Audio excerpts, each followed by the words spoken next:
So let us begin, as is proper, by acknowledging country.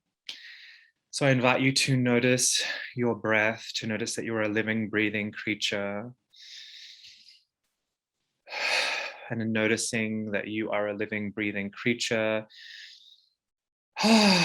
connecting with everything that is, being aware of that inherent, intrinsic connection.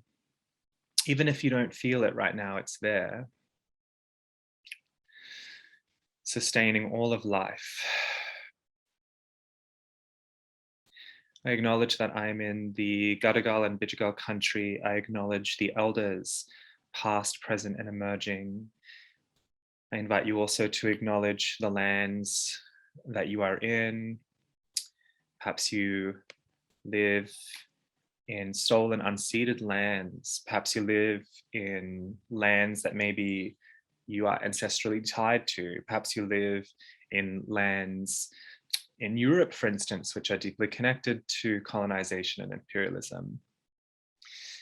So just noticing where you sit in this matrix, in this web, acknowledging the traditional stewards, owners, custodians, acknowledging and naming, acknowledging all the webs of life, the old people, the dreaming, acknowledging the impacts of colonization, continuing to this day, not some past thing, but a continuing reality, acknowledging First Nations communities and sciences and traditions and ways, not in the past, but continuing, resisting empire, resisting colonization. Self-determination, liberation, sovereignty, acknowledging the spirits of place, acknowledging the ancestors.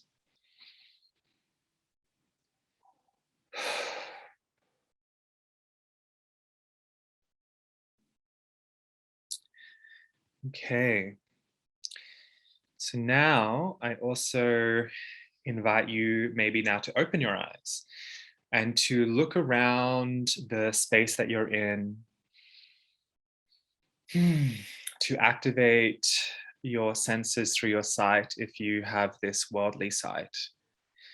If not, feeling perhaps with your hands or feeling with your sit bones or your feet into the space, feeling with your senses, grounding with your senses into this space that we are sharing.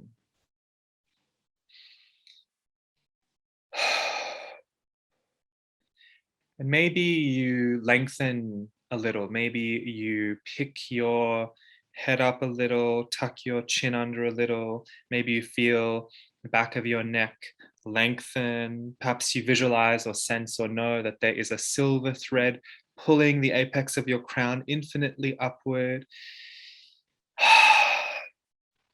Feeling roots or cords or tendrils easily flowing, falling out of you, out of your coccyx, your perineum, your legs, your ankles, your sex, your belly, your womb.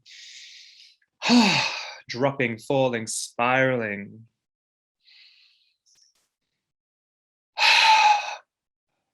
Feeling these roots go down, and as far as they go down, they also spiral out. Anchoring, kissing, connecting with the mycelia, with the rocks, with the mineral, the bacteria, the soil, the gas, the water, the other tree roots, the other plant root systems. Feeling yourself grounded and centered in the life of the earth of which we are a part. And perhaps with every breath, you can make more and more room in the landscape of this mystery that we call body, more and more room for this vitality to spiral and spin and move and saturate you. Perhaps you can make some more sound on your out breath and signal to your fetch, your animal soul, that you are transitioning into a different focus, a different state of consciousness, a more keenly aware, a more sensory grounded, Available to different levels, and feeling as you're grounded, also an opening. I invite you to feel, perceive the top of your crown, your head opening like a flower, spiraling open like a star. Maybe you can feel light, water, sound, rippling, radiating down through you, waking you up, centering you.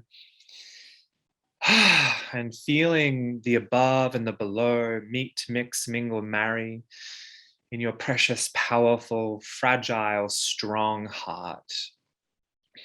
In this blessed heart, beating here, mediating the above and the below, the left and the right, before and behind.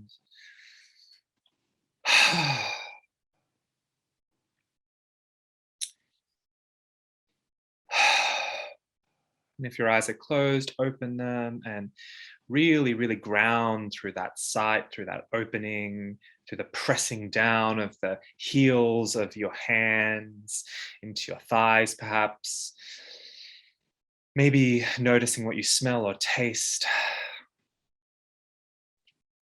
And here we are, ready for some kind of communion, convergence. So thank you for joining me.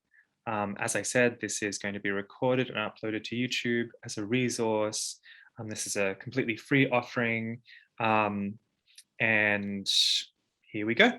So this is, I've named this Deepening into Intimacy with the Great Ones, Deity and Devotion. So this is, I guess, one of my, not I guess, I know, it's one of my areas of passion.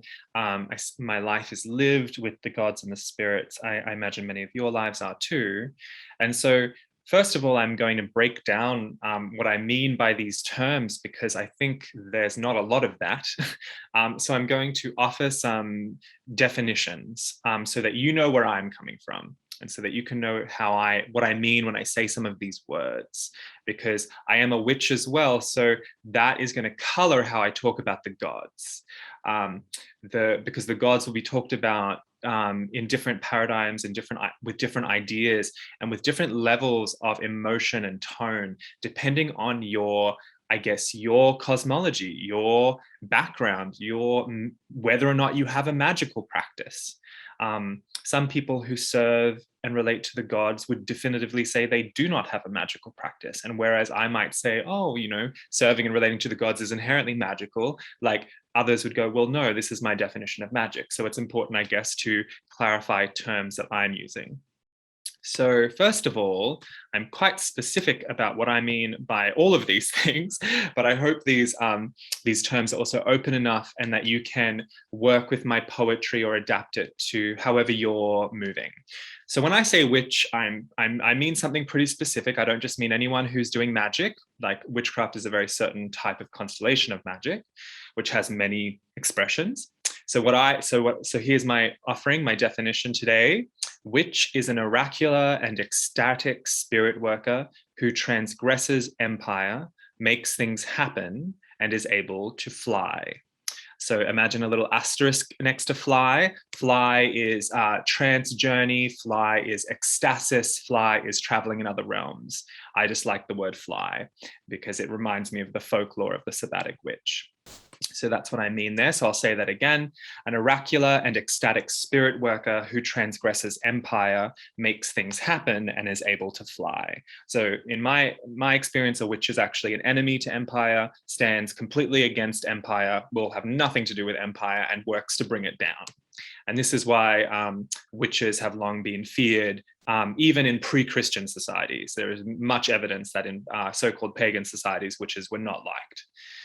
So that needs to be remembered, because there's a lot of revisionist history on that. Okay, a god. A god is a spirit who is considered powerful, centrally significant, and often wise to a group of people and around whom cultus develops. So a god is a spirit who is considered powerful, centrally significant, and often wise to a group of people and around whom cultus develops. So that, as you'll find out later, I'll lead a trance into the potential genesis of a god. As an animist, everything is a spirit, including you and me, including the drum next to me, and what makes up this phone over here, and my mug. It's all spirits. They're all spirits. But a god is an especially powerful one, one that's often considered wise to a group of people, and is considered centrally significant. And usually they become a god or a deity, which to me, those terms are just different linguistic terms for the same thing. So I'll say God and deity. And to me, God is multi-gendered and not gendered at all. So if it helps you, my friend Urania, a reclaiming priestess, often spells it G-O-D-D. So you can visualize that if that helps you, rather than G-O-D. And this is around whom a cultus develops. So cultus is like an old academic term. I say cultus rather than cult because that pings people a different way, which is like a pattern of worship or a pattern of practice. So usually a god or a goddess or a deity or an especially powerful spirit has that around them. They have this pattern of practice that surrounds them, this pattern of relating that surrounds them, that usually emerges out of active and intergenerational relationship with them. So that's God. A priest or priestess is a person who is dedicated in relationship to a god and mediates their works and mysteries in the world around them, often on their behalf. So I'll say that again. A priestess is a person who is dedicated in relationship to a god and mediates their works and mysteries in the world around them, often on their behalf. So much of what I wanted to share today is my experience as a priestess and a priest. I kind of use them variously. I'm a non-binary person. They all make sense to me. On any given day, I like one more than the other. And you might have a very definitive understanding of the difference of those terms. Like, for instance, in one of my traditions, reclaiming, we use the term priestess or priestex more often too these days as a verb. Someone who is priestessing a ritual or priestessing this meeting or priestessing the cleaning up of this garden. It's like a verb of like service and devotion. So the way I'm talking about this, though, is I guess kind of can be in any tradition or non-tradition, and is really a person who is dedicated in relationship to a mysterious one, a spirit of God, and serves on their behalf with them in a way. So then a dedicant, sometimes you'll hear that term too in various groups and traditions. My definition today for that is someone who is learning to become a priestess, priestex, and priest, or who might never want to take those kinds of vows and is very happy just to be dedicated to that being. I often like to say dedicated in relationship with that being, but doesn't really seek to do like the public works, which can often be associated with priestessing, priestexing, priesting. So those are some of my working definitions today, and that might be different tomorrow or yesterday, although that pretty much is how I felt for a long time. And so today we'll be discussing and working, we'll be doing some trances and some techniques around how to realize, am I in relationship with a god, a mysterious one? What would it be like to craft a dedication ritual or an initiation ritual where I invite the being to initiate me? Or how do I recognize that the being has initiated me into their service? And how do I formalize that, or how could I formalize that? What is a vow or an oath? How could I craft a devotional cycle? What is the difference between a shrine and an altar? How could I make offerings? In what forms could the offerings be? And the importance also of divination and oracles. That's also deeply important in this. Okay, so I'm just going to pour myself some tea. I hope you're all doing well today. So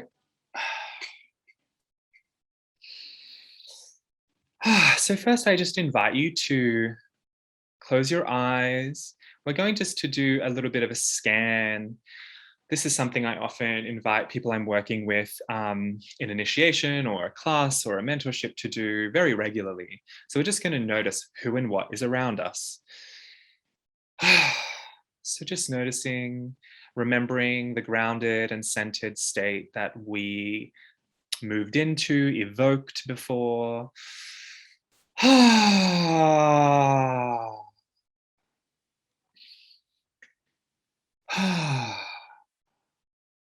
And I'm just going to ask a few questions, and whatever occurs to you, whether it's through image, sensation, knowing, memory, whatever, feeling, it's okay. So if you just lean into the left, lean to the left of you, and open your perception to the left of you. Who is there? What is there? And just let it come rather quickly. Just the idea of it, the memory of it, a fragment of it, or maybe it's a really solid thing on your left.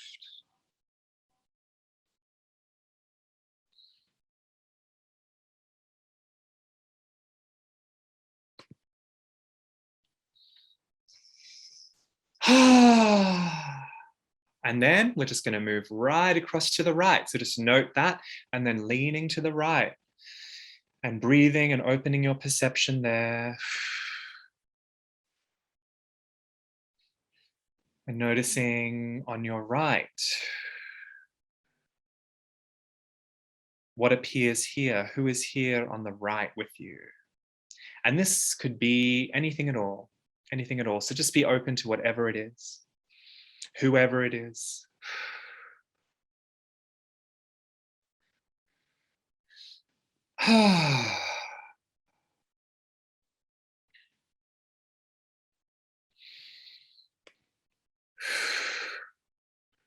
And just take note of that.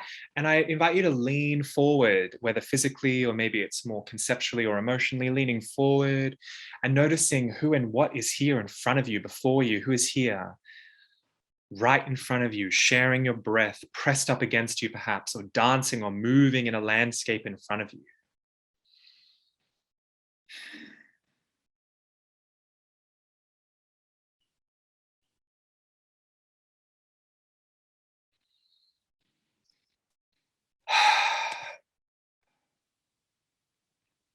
And take note of that. And imagine, feel, know that you're leaning back, and who is behind you? What is behind you?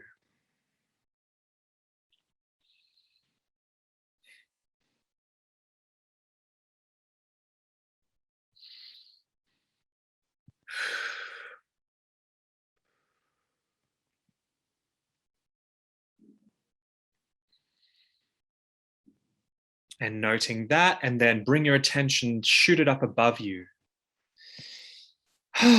Who and what is above you, sharing the above with you.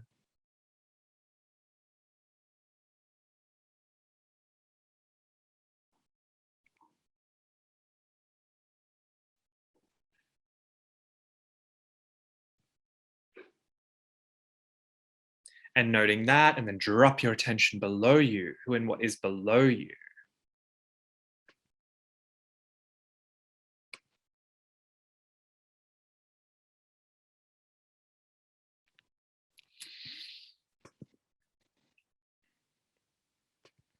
And then I invite you to come back to your center and to ask this question, or a question like it, whatever works for you. A question like this, a question that feels like this, maybe in words, maybe in feelings.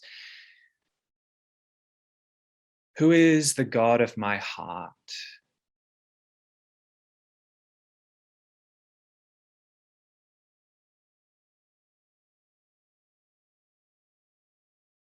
Which of the mighty ones loves me beyond all reason and is with me through my many lives?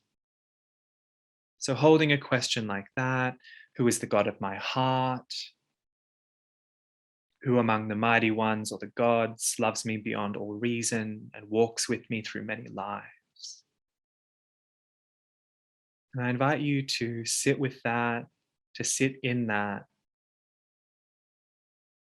and to notice what comes up. Maybe you need to move or write or draw or speak aloud to yourself, whatever your process is. Just allow that to be over the next few minutes as you drop in with this question. And notice, who are these beings or mysteries that seem to be around and intermeshed with you? So just take the next 3 minutes or so to be with that or to act with that.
And maybe one more minute of recording or just being with this.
Okay, so pausing wherever you are at the moment, knowing that you can return to this practice at another time.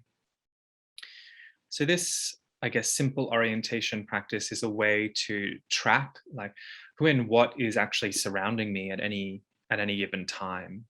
I often like to do that, leaning left, right, before, behind, sensing into above and below. obviously that this forms a crossroads. This is the 6 directions of 3-dimensional space.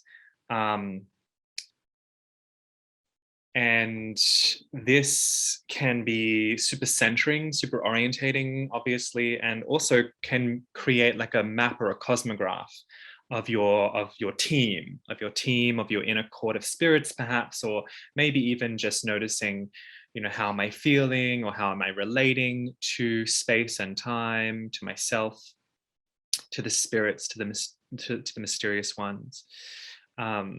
So yeah, and then the question, the who is the God of my heart, is inspired by the idea that in Hindu traditions, often there's an Ishta Devi, which is considered to be like, the precious one, the beloved one of my heart. This would be cognate with what I mean by soul god or soul goddess or soul deity, which is a term I coined to basically give voice to something I was experiencing with Persephone, which was much deeper and wider, and I guess very kind of multi-life level, very mythic, and did not just feel like, a patron deity, which I guess is a very specific term.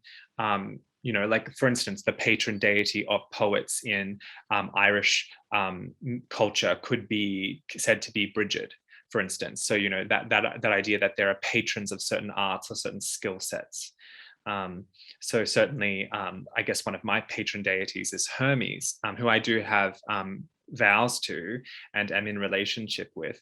But I would say that Hermes is a patron deity of mine because I, prior to the pandemic, was traveling a lot, teaching magic, which is very much combining various things that Hermes is a patron of. And doing that often through the word, through the tongue, and through different and various arts and liminal arts and poetic arts. So that might be an interesting thing to consider too, based on your vocation, profession, predisposition, persuasions. You might notice, oh yeah, I guess this being, this deity is my patron deity in this sense. Like you might be a potter, or you might be a gardener, or you might be a teacher, or you might be a nurse or a doctor or some kind of scientist, or you might help to look after small kids, or you might build houses, and there are various spirits who are the tutelary and patron deities of these things. But the soul god, or the who is the God of my heart? Well, that's a different question. It could though be that that one of your patron deities is that for you. So I'm going to offer now, and I'm just going to pause this recording. Okay, so I wanted to kind of round back to the idea of how a god, or what we humans designate as deities and gods, because often it's a very, I feel like it's humans saying that sometimes, although of course I have experienced the spirits saying it too, that this is a very contractual, interrelational experience. So that the gods are these mighty spirits. What's interesting is from the perspective of many early witchcraft teachers, they often said that. So often in Anderson Ferry, for instance, Victor and Cora used to say, oh, the gods are just very powerful nature spirits, which pretty much just lines up with how I think of them too. Certainly a lot of the, like the British, the early kind of propounders of Gardnerian forms of witchcraft would often say things like, oh, the gods are not all powerful. They actually need our assistance in doing things. We are in like a vital relationship with one another. So there's this interesting idea, which is interesting for me as someone who experiences gods, when I hear certain atheist debates against God, because every time there is one, I always hear this: how could there be a God who allows famine and rape and genocide? And I'm like, oh, well, frankly, well, there are no gods who have the power to stop those things. And that, so in my experience and worldview, the gods don't, because that's talking about this omnipotent, omniscient creator God. So from that paradigm, yes, atheism makes a lot of sense. But from the paradigm of multiple gods in infinity, where we also, humans, are responsible for this shit, therein lies a different series of questions. So I always think, a lot of Western atheism is predicated on the idea of the monotheistic all-father, or some creator God who would apparently have the power to stop this, this, and this, but just doesn't for some reason. Yes, that brings up a lot of questions.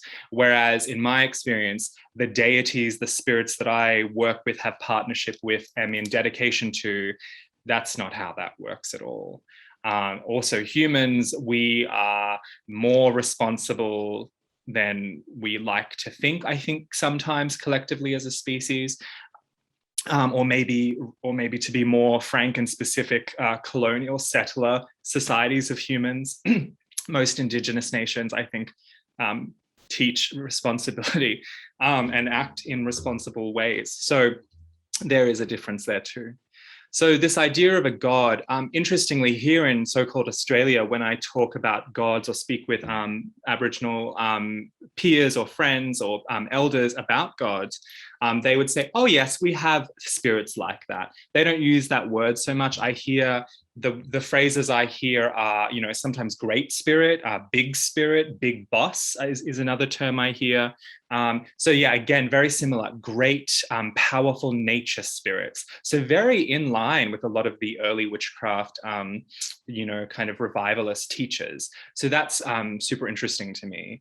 And I think that a lot of people who, I meet a lot of witches who are experiencing themselves as witches and are curious and also a little bit tentative about working with the gods, because maybe there's a lot, I could say maybe one of the reasons is there's an internalization of that Protestant idea or Catholic idea of God, which is all throughout, countries like so-called Australia and the USA, and Britain perhaps, etc. This idea of this omniscient all-father who is like a bit terrible, and not so nice, or maybe needs us to be a certain way in order for us to be in communion with them.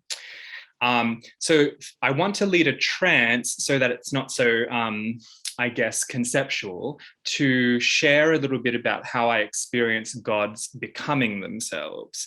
And this is also an interesting kind of exploration of the fact that many cultures also perceive and experience and teach that human beings who die can become the gods.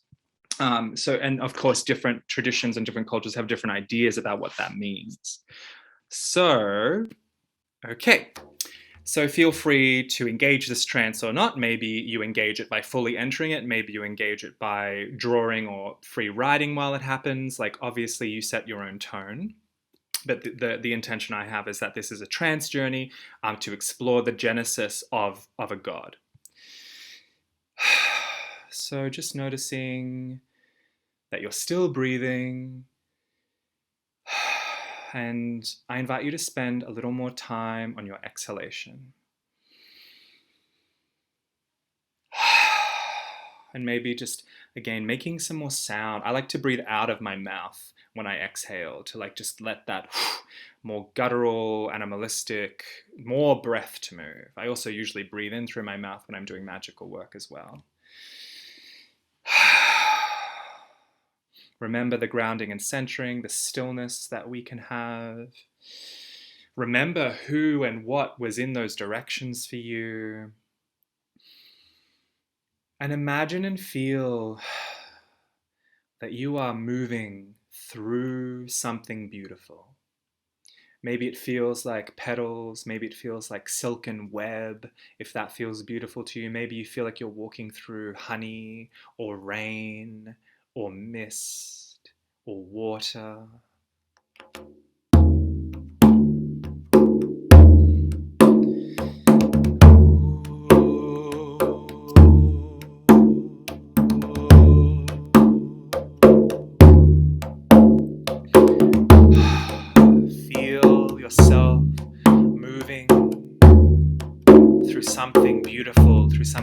pleasurable.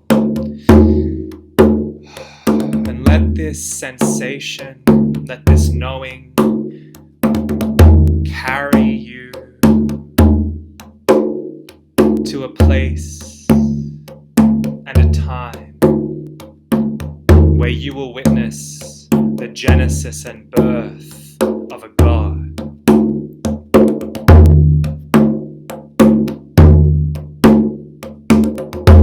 Let this place become real to your senses. Notice the quality of the light. Is it day? Is it night? Is it both at the same time? What season is it?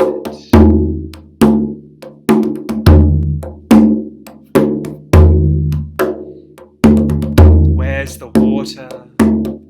Is this mountainous, cavernous? Are you floating above the sea, on an island, in an ancient cityscape? In the desert, in the forest, in the jungle, on a volcano?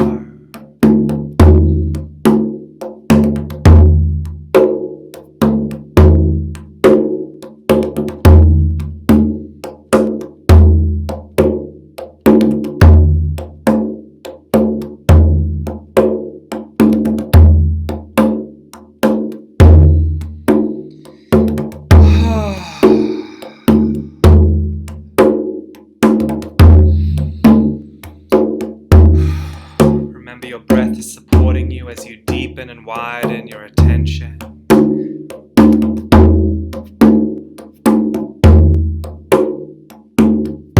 And I invite you to really feel into the spirit of this place, into the numinous indwelling consciousness of this place.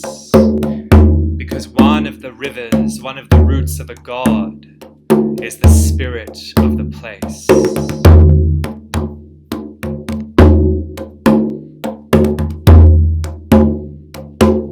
One of the rivers, the roots of a God, is the numinous consciousness of the land, of a place in time. I invite you to drop into the sanctity of this place, to really allow your senses to navigate, to explore, to perceive the spirit of this place.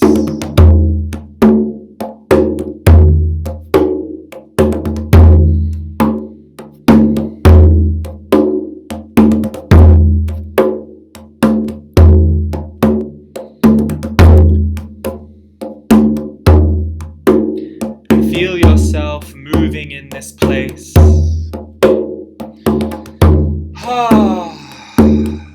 Feel yourself drop deeper into communion with this place.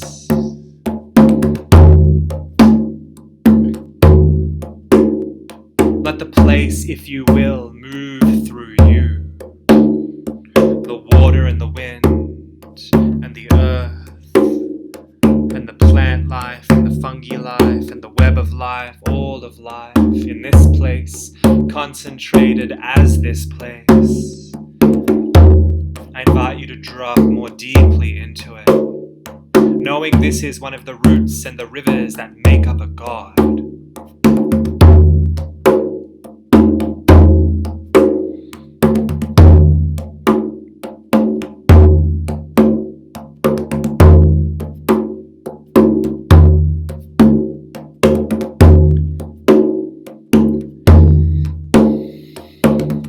Some say that for every place on this earth, there is a corresponding star, or maybe constellation, or maybe nebula, or maybe asteroid. But glimpsed from earth, these mysteries of the heavens that our ancestors were fascinated by. The land and the stars, the earth and the heavens kiss. In so many stories of creation, out of the chasm, out of the void, is earth, is water. And and the heavens and the earth need to be separated in some way or pushed out from each other. So there is a primal connection. Another root and a river of the God, other than the spirit of the place, are these mighty cosmic happenings, these stars, these nebula, these whirling gases, these constellations, the darkness between the stars. So feel into that.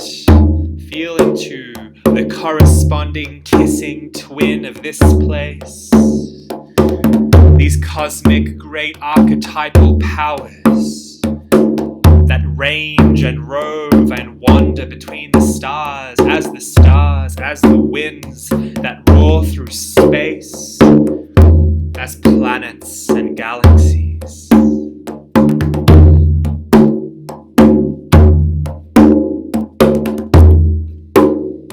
Feel the ancientness of our Earth and the Earth's intrinsic relationship with our solar system, with our corner of the galaxy, with spirals of galaxies, and all manner of mystery. What is the special mystery that falls into this part of the Earth? This too is a root of a God, a river of a God.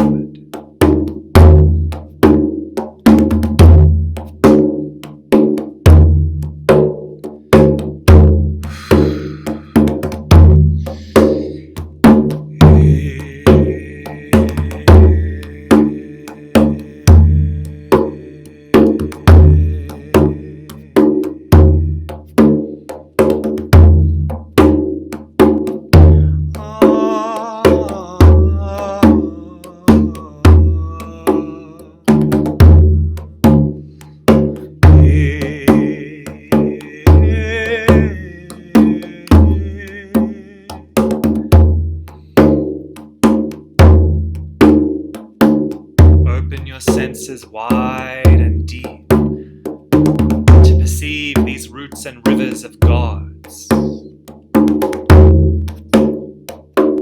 and feel yourself moving through and as this cosmic unfolding, this earthy presence, these twins kissing.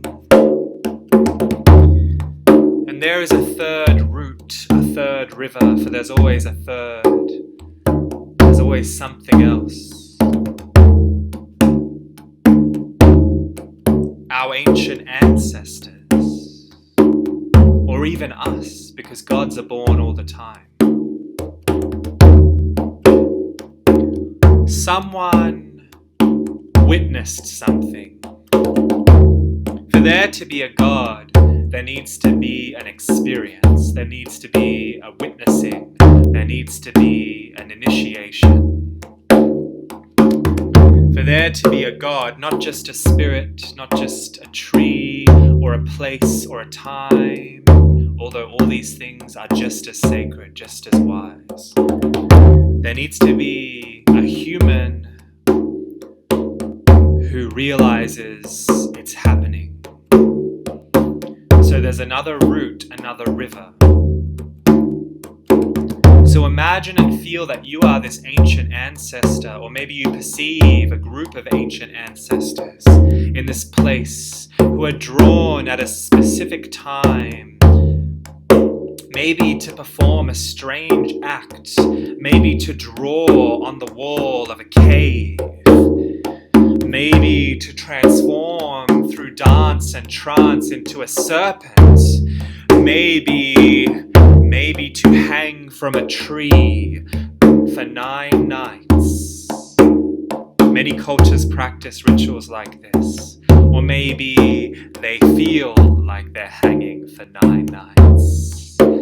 So there's another river, another root, the place, the numinous indwelling consciousness of the place, the great cosmic constellation, the great power that pours in love and desire into and with this place, and the witnessing or the sacrifice or the outside of time initiation that rips through time and space.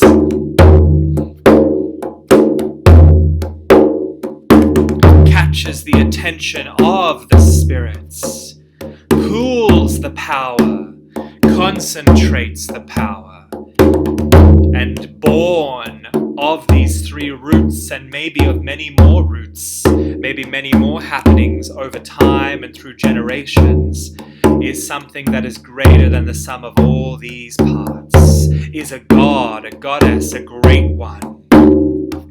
Witness the genesis of this god and goddess, of this great mystery, erupting into self-knowing, erupting into self-knowledge.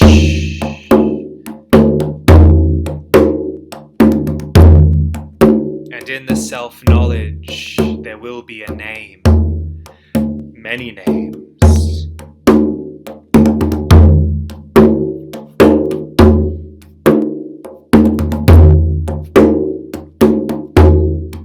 And always with gods, someone is told about the god, someone meets the god. And we witches know that sex is possible with gods, that intimacy is possible with gods, that meeting them as a stranger is possible, that dancing with them is possible, that feeling them brush against your skin and pouring into you is possible. We know as spirit workers how possible that is. Feel this great mystery, listen to the names, know that these were the first priests and priestesses and priestesses, votaries and dedicants, witches and shamans, spirit workers, wizards, holy people who pass the secret names and secret rites and secret signs of these gods. And yes, of course, they change, they grow as we change and grow, as the god adapts, as the god shifts, as the god changes. And perhaps you see some of that too.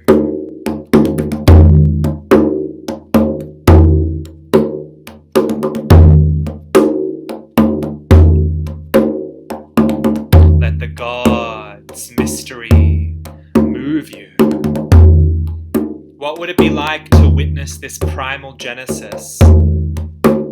What would it be like to become consecrated as a priestess, a priest, a priestess of a mystery like this? Maybe you already know. And maybe if you don't know that you know, you can open to imagining and feeling that right now. What would that be like? What is that like? To being charged, to be in relationship, in vivid sworn relationship, like marriage for some.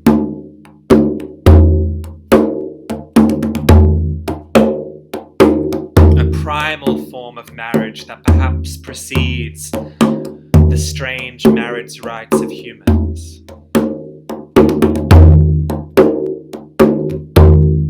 I invite you to feel the deep intimacy that can form between a human and a god, between a human and a spirit.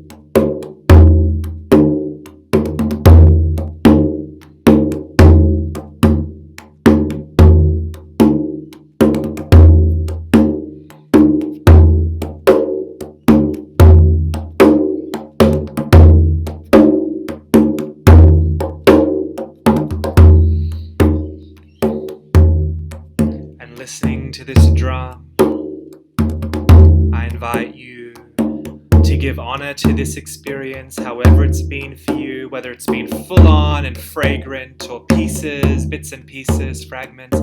Remember that trances are like spells. They still work after we come back. They still ripple through our dreams, our daydreams. So maybe you make that magical, purposeful intention for this to be seeded into your dreams, for this to come through your waking life, to learn more, to deepen and widen your attention, your awareness of these mysteries.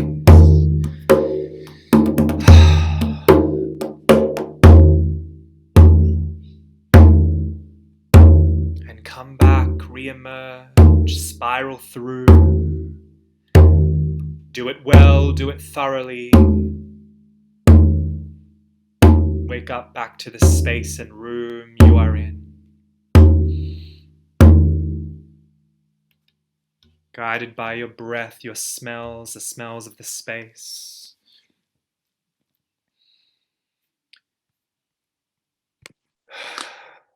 Stretching, saying your name aloud 3 times. I often like to spit in my hand and rub it into the nape of my neck, into the spirit gate. Maybe you hug yourself or stretch or roll or drink some liquid. Going to have just like a 5-minute break in which you can record, write, be still, go to the toilet, get tea. So thank you for participating in whatever level you did. And in 5 minutes, we'll be back and we'll have some debrief. So I'll stop the recording again now. I'll do that now. Okay.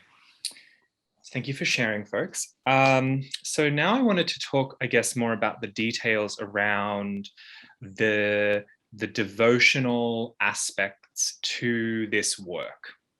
So when I first started practicing witchcraft, it was all very elemental for me.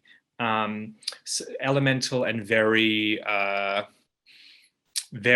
was influenced by the books I was reading at the time, which were constantly talking about the moon and the sun.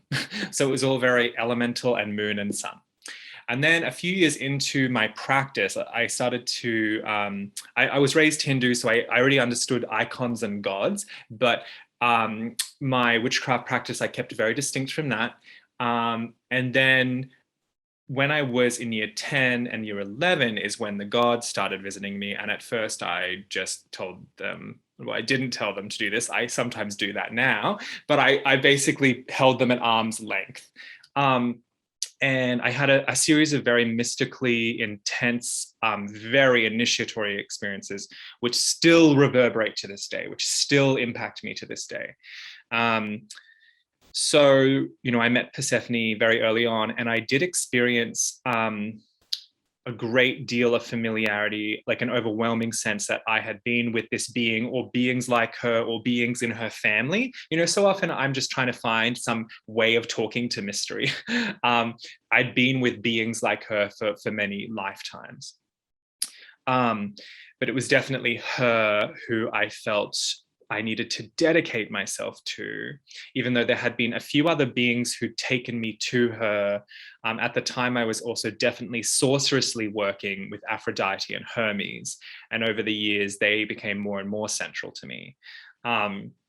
So Persephone herself, so she first came to me when I was about 15, but in year 12, so I would have been 16, 17. I turned 17 in year 12. So that's when I dedicated myself to her. And I did this very formal ritual at the winter solstice, which in Australia is in June. And I planned for months. I did days of fasting. I did days of not self-pleasuring. All of this stuff, which for a teenager was a bit intense, and even for me now would be a bit intense. And I was just doing it. I wrote down all my oaths to her, like what I felt I could actually live up to, even though that's always a living thing. And I swore myself to her. And that has remained true. Since then, I have also dedicated myself in relationship with multiple other beings and mysteries, sometimes through the auspices of a witchcraft tradition, because certain witchcraft traditions are bound into the mysteries of certain gods. So certainly that has been a part of my life, joyfully so. But also just because, like, what another example is very early on after I moved to so-called Brisbane, another dear friend of mine in the coven I was working at the time, they became possessed by Aphrodite under this tree we used to go to, which actually works fantastically because it was a Syrian sycamore. So this particular tree that's also known as a biblical sycamore that is known to grow in Syria. And Herodotus called Aphrodite the Syrian goddess. So I had been working with Aphrodite and I loved her deeply, but then she was there in front of me, and my coven practiced a lot of trance possession. And so there she was, unmistakably, hairs all standing up, knew it was her, knew from the tone of her voice, the things she was saying, felt it utterly. And she claimed me, as some gods are wont to do, but the clincher there is I said yes. So sometimes you will be claimed, and depending on your style, depending on your predisposition, depending on what your personal politics are around consent and boundaries, you will navigate that in different ways. For me, it's always important that I still consent to it. So even if a god is claiming me, I can still go yes or no. There's a whole journey there, but I definitely fully surrendered and said yes to it. So Aphrodite is deeply important to me as well. In fact, although I've come across other Persephone Aphrodite people who agree with this completely, I have a very kind of idiosyncratic experience that Persephone and Aphrodite are like twins, like whole and complete unto themselves. I honor them as distinct beings, but that they have a very special and weird relationship. And certainly that is attested to in myth, in one particular myth in specific, with the myth of Adonis, who kind of goes back and forth between Aphrodite and Persephone. So there is a particular mythological precedent to that kind of twinship or dynamic tension, because it does feel dynamically tense. So there is this. So there, a lot of modern pagans and witches experience that claiming that they are this. Some people will say, "Oh, I am Morrigan's," or "I am Odin's," or "I am Freya's." I would easily say I am Persephone's, and then it gets a bit interesting, because I am also in love with and serve in relationship with and am vowed to multiple other beings. So again, that's some people are henotheists, which is just a fancy theological way of saying that a person knows that there are other gods, but is fully dedicated simply to one god. So that's what a henotheist is. So that's very different from a monotheist who is like, there is only one god. A henotheist knows there is other gods, may even occasionally petition them, but is totally dedicated to one. And then there's polytheists who are experiencing and worshipping and revering many. And you can also be an animist while being a polytheist, while being even a henotheist, technically, while being like a mystical monist. Definitely all of that, these are just words trying to express and describe an experience. And sometimes they're helpful to help us find each other and talk about them, obviously. So, earlier on, I was kind of establishing or offering some definitions, some working definitions. So some people ask me, do I have to fully dedicate myself to blah, blah? I'm like, no, you don't have to do anything. But you may feel after a while drawn to it, just as when I establish and deepen and cultivate very intimate relationships with humans. Sometimes they end up in the bonds of initiation. Sometimes they end up in the memory of being with this person for lifetimes. Sometimes they end up in romantic partnership for those of us who are oriented that way. Sometimes, sometimes that happens. We have different styles and qualities of relationships. Same with the spirits. So sometimes we just have very working relationships with them. Sometimes, we think, I could or I should give offerings and petition and praise this being because they're a patron of my vocation. That can start, even just that act can start a whole thing, because you might suddenly 3 years later discover in a deep trance mystical state that they have been with you all along. Like sometimes that happens. Sometimes in hindsight, we realize, oh, duh, fuck, I've been with this being for generations, for lifetimes, da da da da da. Sometimes there are gods, beings, mysteries who pursue relationship with us, and we cannot meet it. That has certainly happened for me. There are a range of reasons sometimes why a person cannot meet it, and then it's important to acknowledge, to communicate that thoroughly to the being, the mystery, the God, and then to release it. So an example of that, the example I often use in this situation, because it's the one I had, is that I experienced the deep and profound presence of one of the Yoruban Orisha for, 4 years. I was very dazzled by her. I was very drawn towards her. I was already working in 3 witchcraft traditions, deeply so. I couldn't fathom studying, Yoruban traditions, couldn't fathom it. I knew conceptually how much work it would be, couldn't fathom it. So I ended up going to 2 different priestesses of those traditions, one in Brooklyn, one in San Diego. Didn't tell them a thing about me. They didn't know who I was. They weren't in the witchcraft world. They were in the Yoruban world. And I got readings. They both saw, exactly who was pursuing relationship with me. They said that I could go down that road and become her priest. And I was like, I cannot do it. Like, I would love to in another life, maybe. So I got a ritual from one of these priestesses, and I did the ritual exactly as she said to do it. And it lightened the heaviness. Like, there was a lot of heaviness. And when a god is tracking you and has their focus on you, it can be quite exciting. It can be quite thrilling. It can also feel like a lot. Especially if you're someone who isn't used to that heavy gravitas, or especially if you're not like a very confident or confident yet spirit worker or experienced spirit worker. It can feel like a lot. It can even feel like a lot if you are feeling confident and experienced in your craft or your work. So it is important to realize that you do not have to consent to these things. Absolutely. Some people also, there's a funny phrase out there called God bothered, which I really enjoy. I think some pagans borrowed it from charismatic Christians, but people use it to basically say, oh, that person is highly God bothered. Like, gods just keep turning up for them. And this may be maybe because they're a natural medium, oracle, vessel. Maybe the gods are like, oh, they're quite, they have quite a position of leadership in their community. Let's go to them because then our worship will be revived. Like, gods have agendas, remember? So I've often had to adjust and negotiate a lot of my contracts with the gods based on things they've asked me to do. And then sometimes I ask the gods to do something because I'm serving them. That's another thing. So if you are in service to the gods and you're not able to make rent, or you're struggling financially or emotionally, or you would really like, to forge some friendships and you're finding it difficult. If your gods are asking quite a bit of you, you can turn to them and say, hey, so I am going to meet our agreements as best I can.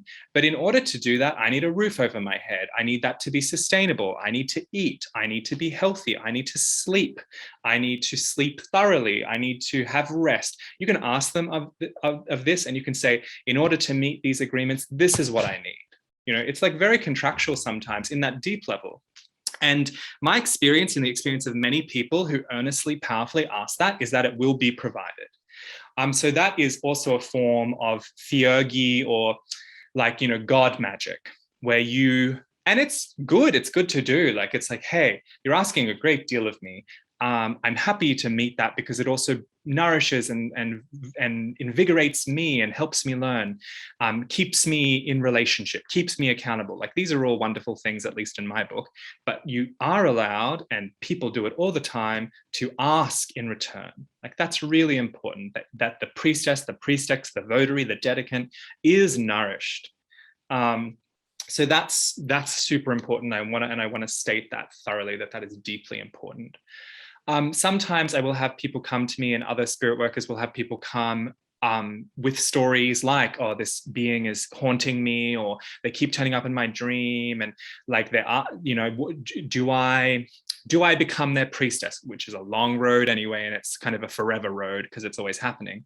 And so divination from a trusted person outside of yourself is often highly recommended if you are beginning to notice that the relationship has gone from some sorcerous magical working relationship to deeper vow oath kind of relationship. So before making such an oath, unless you feel completely lined up and you're all good, whatever, I highly recommend going to someone you trust who is skilled and proficient in the arts of oracular seership and divination, who can help you kind of translate and make sense and clarify some of the things that might be happening. That's what I've done in the past, and that's what I think is it's really important, because it helps to signpost, it helps to give more information. It might even reveal, it might even help fill in the blanks of your own trances or your own knowings. For instance, you might be having dreams and the reader might be like, oh, you're having these dreams and these are your past lives, and let me tell you more information about this. And that can be really contextualizing. You have more to work with. You have more knowledge of what to say and what to do. Also, if the person is not just a really good reader, but a really great vessel, or is connected to a community that does transpossession or aspecting, you can also directly go talk to that god in the form of transpossession and aspecting, which, if a community has great experience with that and really good established protocols, that is a really time-honored and beautiful way of doing that work. In fact, as I said with the Aphrodite example, it can be the way that you actually formalize relationship. There are various initiation rituals, oath-taking rituals, where a votary, a vessel, a priestess, a witch, a spirit worker will open to transpossession sometimes to allow marriage, sometimes to allow sex, if that's everyone's on with it. Well, everyone has to be on for all of these examples. To provide oracular prophecy. So that's a really great example. And sometimes it's much more simple. Sometimes you just know what you know, and you're happy just to accept that and move on. There's a whole spectrum here. That's kind of how it was with me and Hermes, except then he suggested I take vows to him. I did, and shit got real. And I was tested. Because the other thing that I've noticed is if you do take vows or oaths, it is like an initiation, and it will affect you ongoingly, and they will test you. There are often tests and ordeals in initiatory unfoldings. And, that's why a lot of people are like, before people go on roads like this, they're like, I just need you to be aware, da da da da da da da da. And of course, many of us just go, wee, and we take it and figure it out as we go. Because, passion and enthusiasm, et cetera, et cetera, et cetera. Now, some people work with, I know a few people who this is a time-honored thing, as well as a reviving thing. I've noticed that people will work with the pantheons, like the folk Catholic pantheon. I know several witches who work specifically and only with the folk Catholic pantheon. So Mary as a divinity unto herself, the saints as divinities and great spirits unto themselves, which is really on the ground how they're treated. And so there are also established rituals in those cultures, in those folk Catholic cultures, for becoming votaries of these mysteries. In the same way that if you are being there are living traditions, deeply living traditions contextualized by living cultures. In fact, you can't really divorce them, of beings like the Yoruban Orisha. And there is a difference simply from petitioning and praying to and loving an Orisha, for instance, and then becoming their priest. Like if someone is just saying, oh, I am the child of, or the consecrated priestess to Yemaya, and they have nothing to do with Lakumi, with Ocha, with Ifa, with Candomblé, then they're probably likely an iffy suspect person. If someone just says, oh, I feel a great deal of affection for Yemaya, I petition her sometimes, great, fine. Most of the traditions go, good, do that, but there's a very difference. So part part of the commitment is that if there is a tradition that has that vital relationship with that being, and you might have some amount of entry into it, and you really want that road, then that's the road. It's established. It's there for you. With some of these other gods that you could widely say their cultuses, their traditions are largely, I'm not going to actually say entirely, are largely gone from the world. Like, the gods we call Greek, the Slavic gods, although they continue to persist in folk culture and in some tribes today, to this day. Like the Nordic gods, again, there's examples of them persisting, the Irish gods, whatever. Like, again, it's important to at least connect with the culture. I know that Laura O'Brien is very passionate about that. Laura O'Brien is an Irish native practitioner of what they would call native Irish spirituality. And so for me, as a dedicant to Bridget, it was important that I go to Ireland and that I somehow magic that to happen. Not everyone will have those resources or that inclination, or even want to do that, or can't have the time or the privilege or the whatever to do that. And so there are now options to study with people, like Laura O'Brien has their own school, the Irish Pagan School, which you can do free classes in, and really, really affordable classes in. There are books, there are resources. So this is also devotion. I say all this because this is devotion. Reading about a deity is devotion to that deity.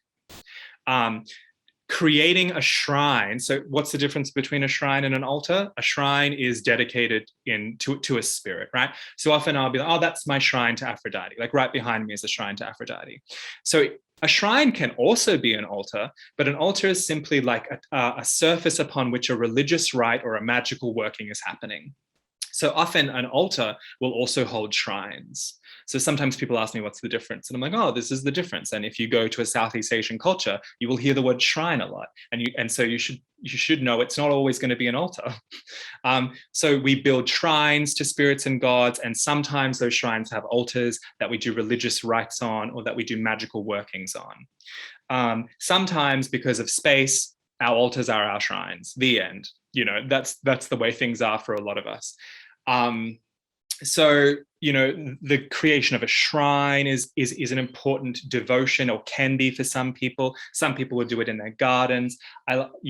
Some people say that any surface in a witch's house is in danger of becoming an altar or a shrine. That is true. Evidence anyone's house I know.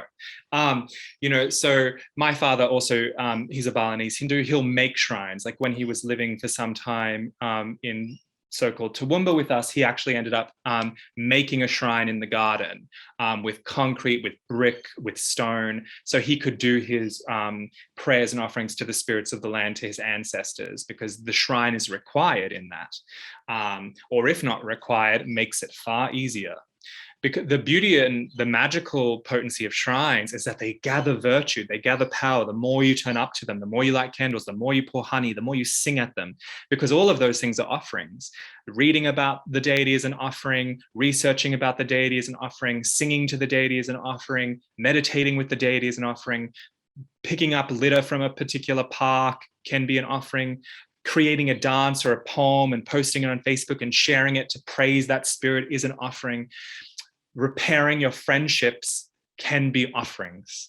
Turning up to meetings in your tradition can be offerings to those spirits, especially if you dedicate them. So if you're someone who has a really, like, your main practice is like yogic posture and breath practice, or sitting meditation practice, and you are in devotion with Lord Shiva, you can dedicate the virtue and the power that is gathered and focused from your discipline, and you can dedicate it in relationship to that being. So this brings me to weekly cycles. So some of us will have these weekly cycles where the days of the week we dedicate in relationship to particular beings. This is especially useful if you have a lot of beings. So some people might, like myself, I work more, I really like the planetary influence. So I'm like, oh, which of my beings, like, so on a Monday ruled by the moon, which of my beings are connected to that, or could be, like not only, but could be. So I have Bridget and Hecate on Monday. On Tuesday, ruled by Mars, I have my purification and rewarding day. On Wednesday, ruled by Mercury, I work with a particular spirit from the wildwood and also Hermes. On Thursday, ruled by Jupiter, that's for me the grandfather, the old one, and the watchers, these particular angelic spirits. On and on and on. Friday, Venus, etc. Friday is my day for the lady and Aphrodite. So that might be really enriching. What I found is it's super enriching, super grounding for me. And even if I'm feeling off that day or shit that day or bored that day, I have something interesting to do. Like later on, I'm a night person, so it might happen at 1:30 or midnight. I'm not a morning person. So I usually often do a lot of my stuff like at night once my partner is asleep. And it could be that I simply sing. I might just go into my temple room or to that particular shrine and just sing. Sometimes I align my souls and gift the virtue of it to that deity. Sometimes I do a trance. Sometimes I'm too tired, and what I do before I go to bed is I say I open a portal to you in my dreams that you may communicate me in my dreams. Like that is a devotion. That is an offering. Sometimes if I have a little bit of energy before bed, I'll go grab a book off the shelf that is a book about them and I'll read, or I'll go online and I'll make myself read an entire essay about them. Again, that's energy, that's devotion, that's focus. I've begun to make a lot of necklaces since the lockdown started in March last year, or the pandemic. So I've make every spirit I'm in relationship with almost now has a necklace that on that day I put on and I think about that being and I pray to that being. So I find weekly devotional cycles for me super grounding, nourishing, enriching, and orientating. I really highly recommend them. I go in and out of them. So I've been in this one since February, I believe, but I'm really liking it and I can't see myself dropping it anytime soon. And that's the other thing about like personal practice and disciplines is that they should change. So for instance, I used to have a particular list of things I would do every day. Now I don't do those things every day, but I do two of those things still every day. So it's okay to have a less full discipline, magical discipline. It's totally fine. It's okay. It's okay. Whatever you want is okay. Of course, it's up to you. Walking to the ocean. I live really close to the ocean and I can walk. So walking to the ocean 15 minutes is an act of devotion, especially if I can't be fucked that day. So especially if I can't be fucked, I'm feeling pretty lazy. But then I'm like, oh, it's Friday. It's my day for Aphrodite. Often I'll go, if I have time in my work schedule, I'll go, I am going to walk to the cliffs and I'm going to sit there for 10 minutes. And I offer that to her. Often I'll carry down honey and pour it to her. And often, once I've broken through that initial resistance, I am so happy to be doing it. And I then will stay for half an hour, 45 minutes if I'm able, and I'll sing and I'll pray, and it might become a spell or it might become an entire ritual. So the beauty also of having these established things is that sometimes once you're like, oh, I've made this promise, I have these commitments, I'm going to do them, and you move through the resistance part, then you're in the golden kind of suspended moment. And sometimes for a lot of people, that can just become so gorgeous. And we stay there longer than we think we're going to stay there. We might say, oh, for 5 minutes, I'm going to go meditate. Once you start doing it, you might be there for an hour. You might be there for 12 minutes. You might be there just for 7 minutes. But often you're there for a little longer than you said. And so that's quite, that these things help, these things help. And especially if we keep accumulating the virtue of them, if we keep returning to them, they become strong scaffolds and structures in our lives that are nourishing, that keep us in relationship, that keep us grounded and centered. And of course, they change. I think a lot of people have disciplines without even thinking they're disciplines. A lot of people paint and draw. A lot of people have really great, commitment with seeing friends on certain nights, like they have their game nights. That's a discipline. That's a discipline. The discipline of raising children, the discipline of cleaning your home, the discipline of cleaning out your shed every month, the discipline of mowing the grass, the discipline of walking your dog, the discipline of feeding your cat, the discipline of cleaning the dishes. So you can also turn anything that you have to do into a wonderfully magical act. So sometimes when I'm cleaning the dishes, I'm thinking about how Bridget once told me that sometimes we just get up, sometimes we just send an email, sometimes we just walk out the door, sometimes we just drink coffee, sometimes we just light a candle. And what she was saying to me back then was, look, sometimes you just do things, and that's what your link to life is. And so sometimes I'm just washing the dishes. So I meditate on that memory of her just saying, sometimes you just have to do things to get by in life. There's no extra meaning. And I really loved that existential kind of knock on the head from her, that very stoic Irish knock on the head. It really helps. So, that's to say you can break open anything and really investigate and offer, if it's meaningful to you, or if you feel some sense of connection there, or just presence, just attention, you can offer that, you can connect through it. So those are the things that I wanted to share, and with the pairing, with the caveat as well, that I would encourage any of you who is establishing, cultivating, deepening, or beginning this kind of work to really, really pick up some kind of divinatory skill. And whether that's tarot, or the Elder Futhak, or looking at clouds and bird watching, or tea leaf reading, or dowsing. It doesn't matter what it is, as long as it helps you tune in, discern patterns, read and participate with patterns. It's a really good investment of time and energy. Almost always I hear people say, oh, I really should focus on picking up divination. And then I'm like, yeah, and it doesn't have to be tarot, remember that. Like, it can be so many things. It can be just stepping out of the door and going on a witch's walk, where you say to yourself, I am going to see, feel, and know the language of the birds, or I'm going to look at the trees, and I'm going to try to understand what they're saying to each other. Because it's not always about us. We're participating in a larger web. Maybe the birds and the trees don't care about us that day. But it's nice to go and listen to their conversations, and maybe pick up on what they're saying about the weather, or the animal activity, or the vibes, the greater arcs of time and space that they also notice. So sometimes that is also a way of divining and tracking and orienting through the sacred. So I'm wondering now, I'm just going to go and pause this recording.